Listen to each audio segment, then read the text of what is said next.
जिज्ञासु मित्रों, बहुत बहुत अभिनंदन है आपका दिव्य सृजन स्पिरिचुअल में। और आज जो विषय हम आपके सामने लेकर आए हैं वह है ब्रह्ममंडल। ब्रह्ममंडल का यहाँ तात्पर्य क्या है? तो ब्रह्ममंडल का यहाँ तात्पर्य ब्रह्मांड से। एक ऐसा मंडल जो कि ब्रह्मांड का परिचायक है। ब्रह्मांड के अंदर क्या क्या चीजें होती हैं? ब्रह्मांड के अंदर सूर्य है, ग्रह हैं, नक्षत्र हैं, राशियां हैं, नक्षत्रों से राशियां बनती हैं। तो ब्रह्मांड के अंदर ये सारी चीजें हैं। लेकिन ग्रहों का प्रभाव हमारे जीवन पे पड़ता है, पृथ्वी पे पड़ता है। पृथ्वी के हर स्थान पर ग्रहों का प्रभाव पड़ता है। अब यह प्रभाव आप कहोगे भाई वह तो पृथ्वी पर है नहीं, तो फिर कैसे प्रभाव पड़ सकता है? पृथ्वी पर तो बहुत सारी चीजें नहीं है, लेकिन उनका प्रभाव पड़ता है क्या? अब आप इंटरनेट वेव्स जो हैं, इलेक्ट्रोमैग्नेटिक वेव्स जो है, आप उनको नहीं देख सकते हैं, लेकिन फिर भी उनका प्रभाव पड़ता है। तो इसीलिए जो चीज आंखों से नहीं दिखाई दे रही, इसका मतलब ये नहीं कि वो है। आप अनुसंधान करेंगे तो उस पर आपको प्रमाण मिल जाएंगे। तो वैसे ही ग्रहों का प्रभाव जो है पड़ता है, पृथ्वी के हर भाग पे पड़ता है और हमारे जीवन में भी पड़ता है, क्योंकि हमारा जीवन कोई प्रकृति से अलग तो है नहीं। जो कुछ भी है सब कुछ प्रकृति के कारण ही है। यह शरीर भी, मन भी, बुद्धि भी, चित्त भी, विचार भी, आपकी इच्छाएं, कामनाएं, सब तो प्रकृति के वशीभूत ही। आपको भूख लगता है, आपको ये खाना है, आपको वो खाना है, ये क्या है? नेचर का फोर्स है। प्रकृति ने आपको बंधन बना के रखा है, इसीलिए आपको भूख लगती है और आप खाने के लिए दौड़ते हो। ठीक है? तो यह सब प्रकृति के कारण यह सब चीजें होती हैं। तो प्रकृति का प्रेशर है, प्रकृति का दबाव है, और उस दबाव में हम सब जो है अपना जीवन व्यतीत करते रहते हैं। इसीलिए हमें थोड़ा विचार करना चाहिए कि प्रकृति का ही सब कुछ है और ग्रह भी प्रकृति के ही अंग हैं, और ग्रहों का प्रभाव भी हमारे जीवन पर, पृथ्वी के हर कोने पर ग्रहों का प्रभाव किसी न किसी रूप में पड़ता है। उनकी दृष्टि का प्रभाव, उनका किस कोण से वो देख रहे हैं, किस कोण से, किस भाव में वो गोचर कर रहे हैं, उन सब का प्रभाव आता है। तो इसी प्रकार से वनस्पति पर, वृक्षों पर, वनस्पतियों पर भी ग्रहों का प्रभाव होता है। और फिर जिस प्रकार से ग्रहों के तत्व होते हैं, जैसे शनि देव का एक तत्व है तेल। शनि देव का जो कर्म है वह है सेवा कर्म। समाज सेवा करिए, आप पशु पक्षियों की सेवा करिए, दरिद्रों की सेवा करिए, गरीबों की, पड़ोसियों की सेवा करिए, तो यह उनका कर्म हो जाता है। वैसे ही शनि देव का रंग हो जाता है नीला। तो रंगों पर, वस्तुओं पर ग्रहों का प्रभाव रहता है, और हम रंगों से ही ग्रहों का प्रभाव बढ़ाते हैं या घटाते हैं। यह भी एक सत्य है। तो वनस्पति जो है, हमारे जो पेड़ पौधे हैं, हमारी जो वनस्पति है, हमारे जो पेड़ पौधे हैं, वह भी ग्रहों से प्रभावित रहते हैं।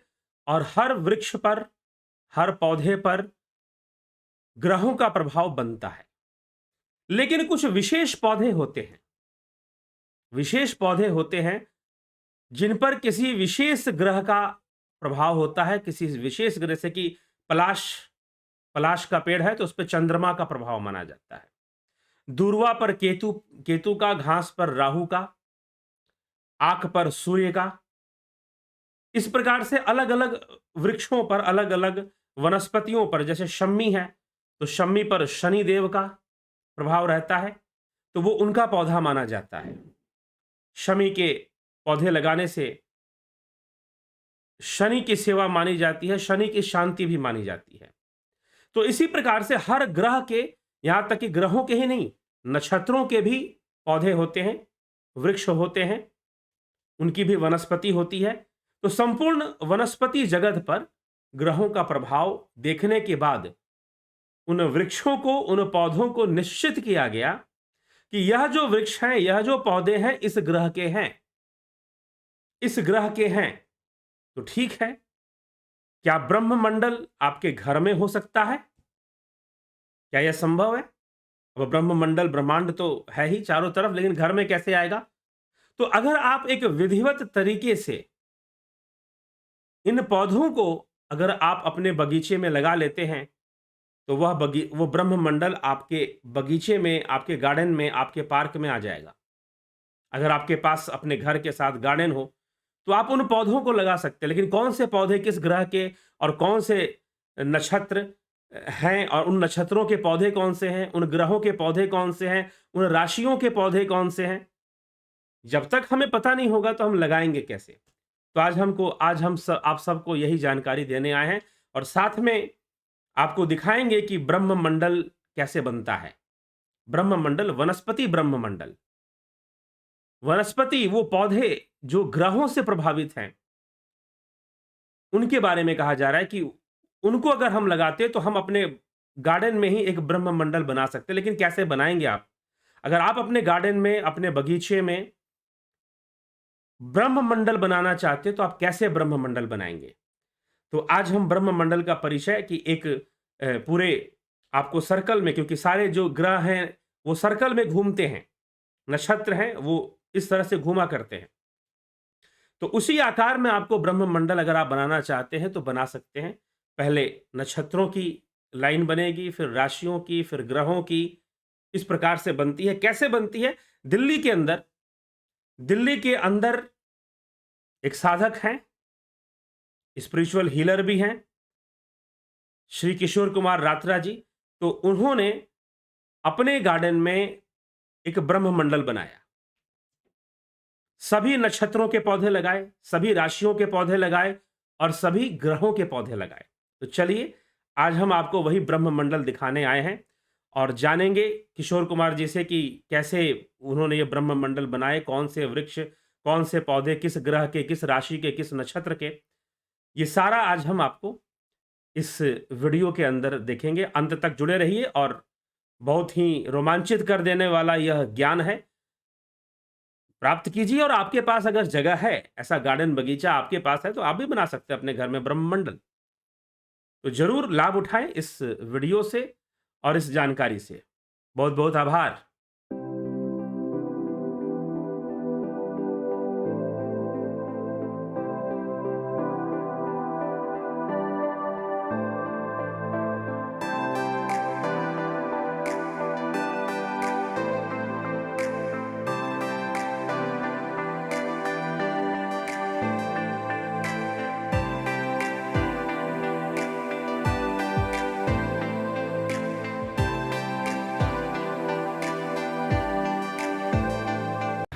जिज्ञासु मित्रों, ये देखिए, ये यहाँ पर ब्रह्ममंडल है। अब आप पूछेंगे तो पेड़ पौधे हैं, तो यहाँ पर ब्रह्ममंडल कैसे है? तो यह ब्रह्ममंडल दिल्ली में है और जिज्ञासु साधक है हमारे आपके किशोर कुमार रात्रा जी। उन्होंने ये ब्रह्ममंडल बनाया है। तो कैसे बनाया है, इसका क्या रहस्य, आप देख सकते हैं। ये ओंकार की आकृति है और ये कौन सा घास है जिससे कि ओंकार ये बना हुआ है और कौन कौन से सारे पौधे हैं। आप ध्यान से देखेंगे तो ये नक्षत्रों के नाम पौधों के साथ लिखे हुए हैं। पूर्व फागुनी, उत्तर फागुनी, कन्या, हस्त, मघा, अश्लेषा और इस तरह से आर्द्रा, पुनर्वसु, ये सब के नाम दिए हुए हैं। तो क्या चीज़ है ये, आइए पता करते हैं इनसे। ठीक है, हाँ जी सर, बताइए। ये जितनी भी हमारी राशियां हैं, राशियां 12 होती हैं, आपको पता ही है। हाँ हर एक की डिग्री 30 की होती है, जी। ये भी आप जानते हैं। जी जी। और इनके 2.25 नक्षत्र होते हैं एक राशि में। तो वो नक्षत्र जो हैं, राशि ये मेष राशि पर हम इस वक्त खड़े हैं। अच्छा। और इसके साथ साथ बाहर की ये नक्षत्र हैं, ये बाहर अंदर की रो में राशियां हैं। हाँ, और इधर नक्षत्र हैं। अच्छा अच्छा, एक ये सर्कल है बाहर में, ये नक्षत्र हैं और ये बीच वाली राशियां हैं। बीच वाले ग्रह हैं। बीच वाले ग्रह हैं, ये राशियां अच्छा। इनके साथ साथ ही पैदल चल रही हैं। हाँ हाँ हाँ, ठीक। वो राशियां हैं। ठीक। और ये ओम हाँ। जो बताया है, हाँ। तो ओम का मतलब है कि ये पूरा ब्रह्मांड जो है ओम रूप है। ओम रूप है, हाँ, उपनिषदों में हमारे बताया गया।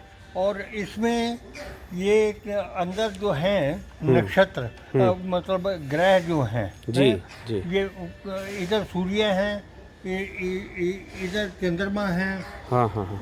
और ये इधर राहु भी है। राहु ये होगा, और ये बुध है, शुक्र है। अच्छा, वो सूर्य का वो जो कलश रखा हुआ है? नहीं, सूर्य इधर। अच्छा अच्छा, ठीक है ठीक है।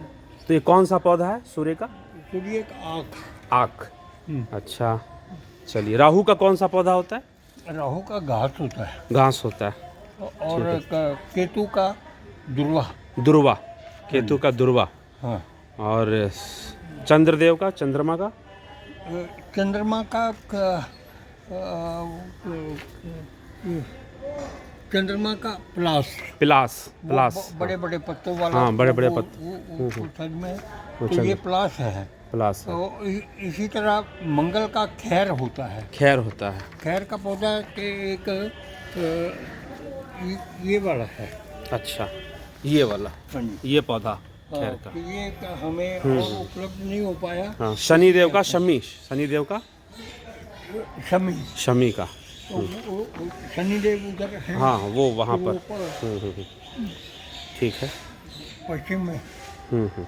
और गुरु का जो है हाँ, वो पीपल होता है। पीपल, ये पीपल का है। तो ये पीपल है। बृहस्पति ग्रह का, गुरु का। ग्रह का भी। और एक पीपल जो है ये मीन राशि का भी पीपल होता है। मीन राशि का भी पीपल होता है। हाँ जी। तो ये मीन राशि है। ये जी। ये मीन राशि है यहाँ पर। ठीक। हाँ जी।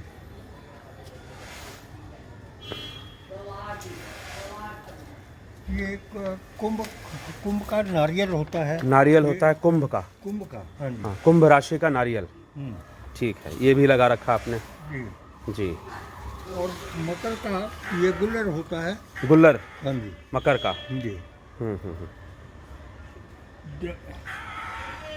धनु का कदम होता है। कदम कदम कहाँ लगा रखा आपने?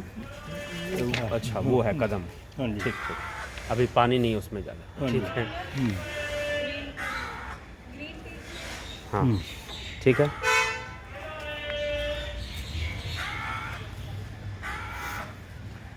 और बताइए, ये क्या चीज़ है? हाँ जी। ये ये है जी तुला चीकू। चीकू, तुला राशि। तुला राशि का चीकू होता है। हाँ। ठीक है। सिंह का जामुन होता है। सिंह राशि का जामुन। हाँ जी। जी। और कर्क का आंवला होता है। कर्क का आंवला। वो उधर है। हाँ हाँ। और इसी कर्क तरह राशि से- के स्वामी चंद्रमा हुए। जी। मिथुन का हाँ, मिथुन राशि का बरगद होता है। बरगद। हाँ। उस साइड में है वैसे। अच्छा। बरगद तो होगा। उस साइड में है। ठीक ठीक। और वृक्ष का अशोक का होता है। अशोक, वृष राशि का। हाँ जी। हाँ, अशोक का पेड़, वो रहा अशोक। और मेष का आम होता है। मेष का आम। हाँ, वो उधर अशोक के बगल में आम लगा हुआ है। ठीक ठीक ठीक। ये शमी है। ये शमी, शनिदेव का। हाँ? ये शनिदेव का पौधा हुआ शमी। ठीक है। चीकू ये। चीकू हुआ ये। चीकू किसका हुआ? कौन सी राशि का? हाँ जी। चीकू तुला का। तुला राशि का चीकू। ठीक है, बहुत सुंदर। और ये क्या है, बड़े बड़े पत्ते वाले? ये प्लास। प्लास। हाँ हाँ। ये चंद्रमा का वृक्ष हुआ प्लास।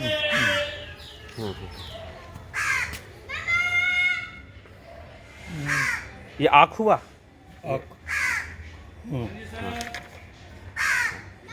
इसी तरह सारे ठीक है। आंवला इसी प्रकार मित्रों, आप देख सकते हैं कि पूरा सारे ग्रह नक्षत्र जो है यहाँ पर वनस्पति के रूप में विद्यमान है। ठीक, तो ये पूरा ये ओंकार है सबसे बड़ी बात, क्योंकि ओंकार ही ब्रह्ममय है और स्वयं ब्रह्म है। तो संपूर्ण ग्रह नक्षत्र राशियाँ ये सब के सब ये इस बगीचे में हैं। इनके पद भी हैं। हाँ। ये एक मतलब एक हाँ, ये कौन है? पद मतलब एक नक्षत्र के जो 4 पद होते हैं, 4 पद होते हैं नक्षत्र। अच्छा, वो पद बनाए हुए हैं। पद भी दर्शाए अच्छा, हुए पद दर्शाए हुए। जी जी बिल्कुल, 4 पद होते हैं। हम्म। ठीक है, तो इन पौधों को लगाने का लाभ क्या है? मतलब इससे ग्रह नक्षत्र शांति मिलती है, ग्रह शांति होती है? इसको हमने इस पर ऐसा कोई प्रयोग तो नहीं किया, हाँ। लेकिन जो आए हैं, जो जिन्होंने भी इनको देखा है एक बार, हाँ, तो हाँ। उनको अच्छा लगा, तो वो घूम के अपनी कोई समस्या हाँ। जो भी उनके मन में होती थी, हाँ, हाँ। वो फिर बाद में आके बताते थे कि हमारी तो समस्या दूर हो गई, अच्छा। ठीक हो। हाँ। तो मतलब है कि उनका आशीर्वाद तो आप प्राप्त कोई भी कर सकता है, लेकिन जिस श्रद्धा भाव इसमें एक अनिवार्य विषय होता है। हाँ, हाँ, हाँ। जी बिल्कुल, वो तो है ही।